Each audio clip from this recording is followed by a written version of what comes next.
لوگ تاج محل کو محبت کی علامت قرار دیتے ہیں، مگر یقین کریں کہ عثمانی دور میں مسجد نبوی صلی اللہ علیہ وآلہ وسلم کی تعمیراتی دنیا میں محبت اور عقیدت کی معراج ہے۔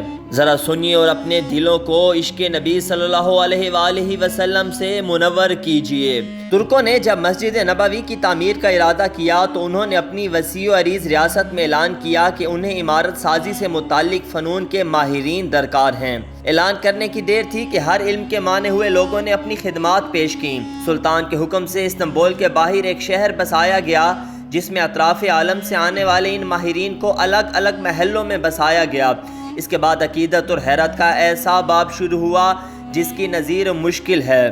خلیفہ وقت جو دنیا کا سب سے بڑا فرما روا تھا، شہر میں آیا اور ہر شعبے کے ماہر کو تاکید کی کہ اپنے ذہین ترین بچے کو اپنا فن اس طرح سکھائے کہ اسے یکتا و بے مثال کر دے۔ اسی اثناء میں ترک حکومت اس بچے کو حافظ قرآن اور شہ سوار بنائے گی۔ دنیا کی تاریخ کا یہ عجیب و غریب منصوبہ کئی سال جاری رہا۔ 25 سال بعد نوجوانوں کی ایسی جماعت تیار ہوئی جو نہ صرف اپنے شعبے میں یکتائے روزگار تھے بلکہ ہر شخص حافظ قرآن اور باعمل مسلمان بھی تھا۔ یہ لگ بھگ 500 لوگ تھے۔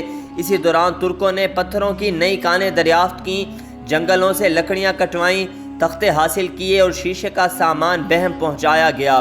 یہ سارا سامان نبی کریم صلی اللہ علیہ وآلہ وسلم کے شہر پہنچایا گیا تو ادب کا یہ عالم تھا کہ اسے رکھنے کے لیے مدینہ سے دور ایک بستی بسائی گئی تاکہ شور سے مدینے کا ماحول خراب نہ ہو۔ نبی اکرم صلی اللہ علیہ وآلہ وسلم کے ادب کی وجہ سے اگر کسی پتھر میں ترمیم کی ضرورت پڑتی تو اسے واپس اسی بستی بھیجا جاتا۔ ماہرین کو حکم تھا کہ ہر شخص کام کے دوران باوضو رہے اور درود شریف اور تلاوت قرآن میں مشغول رہے۔